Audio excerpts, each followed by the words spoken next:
Nigerians, is it time for Wike to take a break? By John Ebiazin Oshodi. And now to the news in full.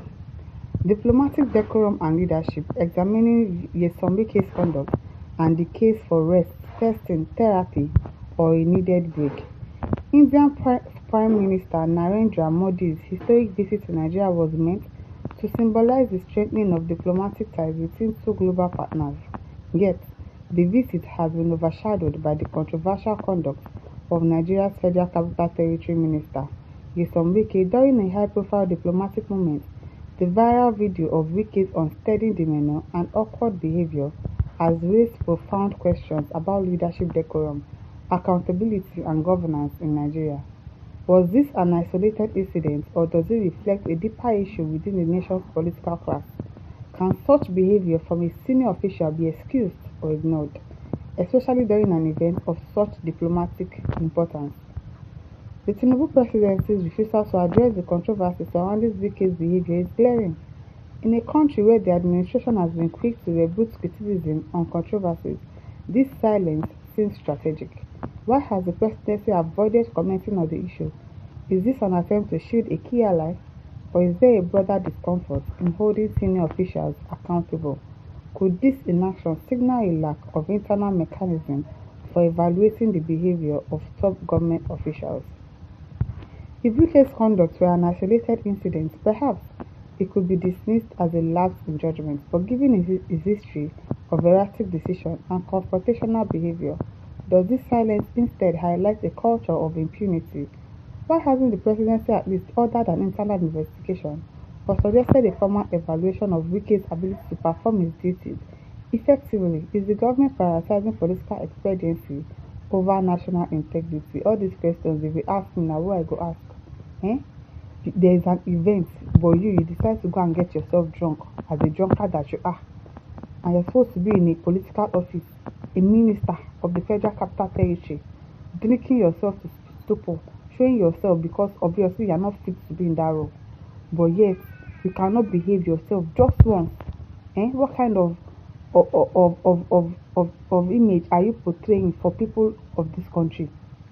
That, oh, they don't take their job seriously. Can you imagine? The man that came to greet me, he was drunk. What kind of image is that? And yes, the presidency is not saying anything about it. I heard they've suspended him from coming to Aso Rock. I don't know, Sha. But at least nobody is hearing anything about it. If not for some people that are actually talking about it, that Wike's misconduct is too much, it's overbearing, and it really needs to be let go. Really, it really needs to be sacked. Because it's not only you. Every time Wike that. And yet the president is not saying anything about it. So what exactly is going on? Is it that you can't call this person out? Or what? Wike's career is not without controversy. From his tenure as Rivers State Governor to his current role as FCC Minister, Wike has consistently been embroiled in disputes. Does his leadership style prioritize conflict over collaboration? His impulsive decision-making, such as the demolition of homes belonging to poor residents in Abuja, has drawn sharp criticism. What was the rationale behind such actions? Were they carefully planned or executed in a fit of impulsivity?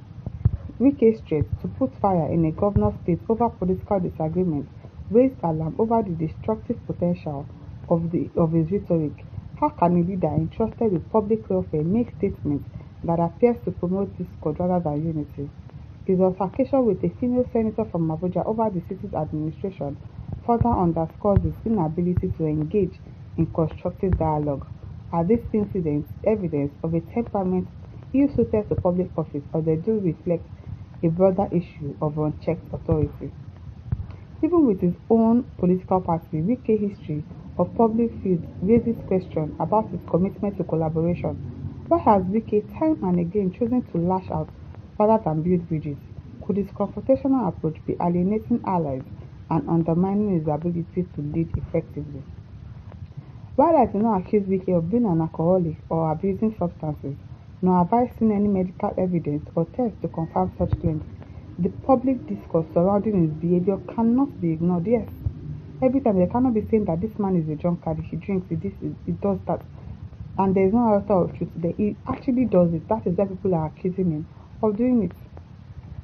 Reports of his erratic actions, coupled with media observations of his physical appearance, described by some gaunt and unwell, raised legitimate concerns. Is Wike experiencing the physical tolls of his demanding job, or could this change be indicative of a deeper health or personal issues? Wike's own admissions also add fuel to this concern. In a public address earlier this year, he confessed to drinking a 40-year-old whiskey while watching members of his own party protest the February 25 presidential election results. How does such behavior reflect on his priorities and his capacity to handle the pressures of governance? Should a public official tasked with such significant responsibilities openly admit to indulgent behavior during a politically charged moment? Leadership is undeniably stressful, but how should nations handle public officials who appear to be struggling under the weight of their responsibilities? Globally, troubled leaders are often encouraged or even required to take breaks, seek therapy, or undergo evaluations to ensure they are fit for office. Could the Tinubu presidency adopt a similar approach with Wike? Would suggesting rest, therapy, or even a vacation be as a sign of support rather than punishment? Furthermore, alcohol and drug testing for public officials is not uncommon in many parts of the world, particularly when public concern arises. Should Nigeria consider implementing such measures as a means of protecting its officials and ensuring accountability? Could such proactive steps benefit Wike personally, while also reassuring the public about the integrity of the nation's leadership? I think they should put all of this in practice. Testing, drug testing, alcohol testing. And because if our federal minister can be doing that, of course the police too, they will also continue to do that. You see police officers in their uniform drinking alcohol, wasting their lives away. Some of them will sleep in places that are not meant to see officers of the law. Police officer, you see them drunk, embarrassing themselves on social media. So can somebody like Wike call them to order and say, no, as a police officer, you're not supposed to be doing that? They'll also tell you that, are you not a drunkard? So what mouth will you have to tell these people that what they are doing is not right, when you are also doing that as a minister of the Federal Republic of Nigeria? It is totally wrong, and it should be called out, and it should be made to face the ground and say, oh, this thing, it's not right. It is not right, and they should talk to him. It can't be only you all the time. Every time they will complain about you. Wike this, Wike that. For the Tinubu administration, the challenge is equally pressing. How can it navigate this controversy while maintaining public confidence?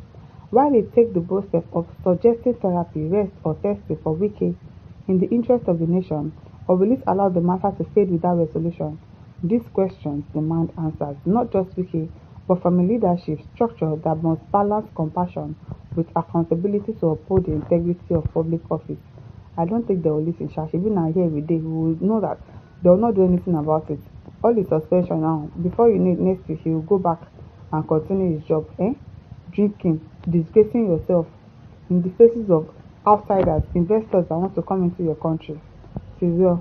My listeners, over to you. Leave your thoughts in the comment section. Don't forget to like, to share, and subscribe. Thank you for listening. See you some other time. Bye.